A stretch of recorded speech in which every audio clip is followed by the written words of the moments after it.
Okay, here's your run from Friday. And what we'll do is we'll watch it in regular time. And I probably won't really have a lot of comments, not detailed ones anyways. And then we'll watch it again in slow motion, and then that's when I'll, really analyze it.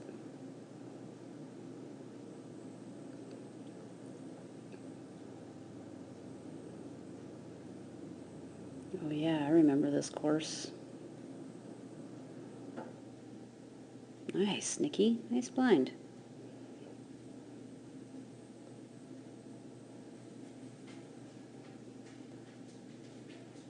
That was good. That worked nice.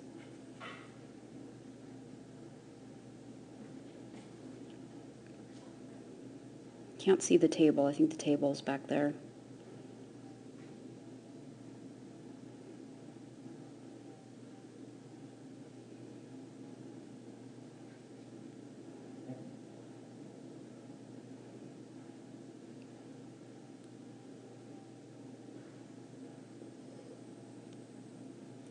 Miley. Silly girl. That was tricky there. That was kind of a hard ending. Alright. So, she breaks her stay, which makes it pretty hard for you to get 3. Because it really was, from here, you really had to be driving that way. But because she broke her stay and caught up with you, you can see you're kind of already starting to head that way, so she just comes with you. So you would have had that just fine if she hadn't broken her stay.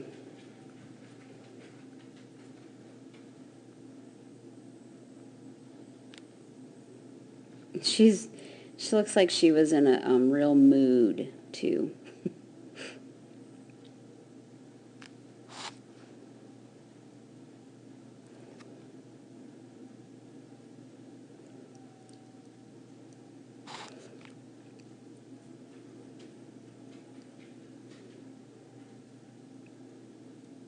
So then the next thing is she kind of goes to the A-frame, which this was a good discrimination sort of for big dogs, because bigger dogs that have a bigger stride that would carry them out farther over that jump towards the A-frame.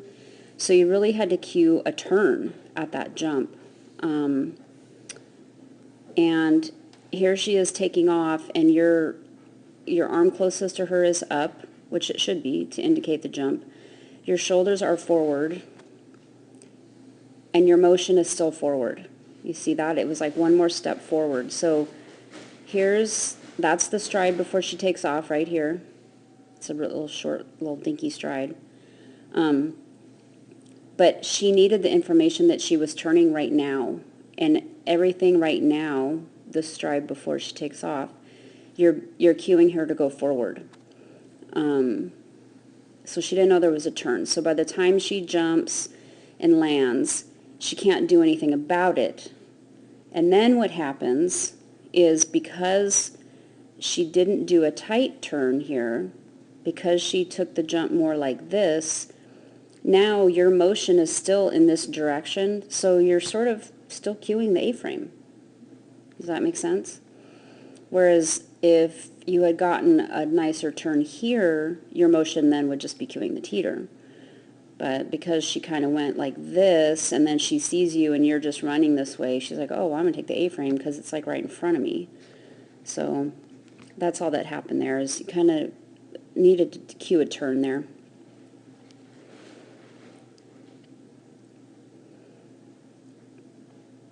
And then you do this blind here, which is nice. And she stays on the teeter like a good girl. You get her out to that jump. This next part was really nice. Get her over the panel with some good distance, and then you pull, and she comes with you over the triple. And she looks for you. She's like, where are you?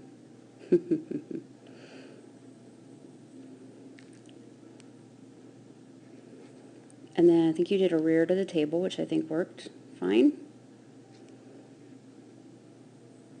She didn't read it. It's hard to see depth, but it looks like you were right on top of that jump, and I can't see what she did off the A-frame. I don't know if she was like, you know, kind of moving around in circles and you were trying to get her back, or I can't see what happened. But it looks like you went towards the jump and you kind of ran out of space, and so you decelerated, and then here I can see she's lifting off and you're just cutting behind her, so she can't do anything about how she's going to land. She could, like some, you know, super athletic dogs, or like super coordinated dogs, not that she's not, but they could change their lead in the air, and they still might sort of land this way, but then they could change their leads in the air and then go in the right direction.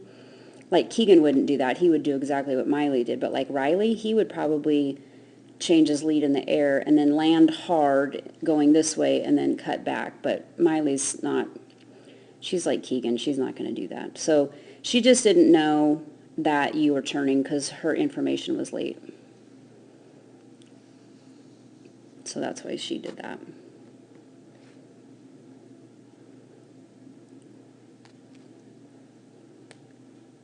And then you have some trouble in the weaves, which is kind of surprising because it seems like she usually is pretty good, but it looked like she was in a real mood this day. I mean, her tail is like up and wagging, and it's good though. I mean, she's happy and she's having fun, and that's a super important thing. And then this part's hard because, you know, she's going to be ahead of you.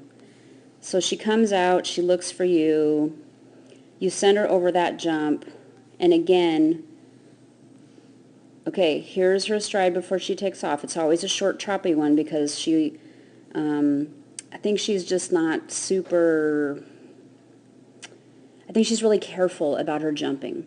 And so she usually takes this little short check stride. It's hard to see because the panel is blocking, but here's a regular stride, and then she does this little short, choppy stride right here, and then she takes off. So she needed to know that you guys were going to go this way right now. And see, now she's even in the air, and you're still more or less coming this way. And the tire is way more obvious than this non-winged jump way over in this direction than where she's not even looking because your motion is just sort of this way. But this was really hard for you because you had to get her to this jump while being behind, and then cue this direction change while being behind, and that's hard to do. Especially because she came out of the tunnel looking at you and you had to redirect her here. So, I mean, that was just a hard part. You know, ideally on this part, you know, what I did was I left my dogs in the weaves. And so I was kind of already like on this level, kind of even with the tunnel when they came out of the weaves, and I sent them into the weaves. And then I picked a line like this from the tunnel, and I waited for them to come out of the tunnel, and then I threw my arm up for the panel, and then I just continued on this line. But I left my dogs in the weaves. And if you can't leave your dogs in the weaves, this part would be really difficult. So, yay, Miley.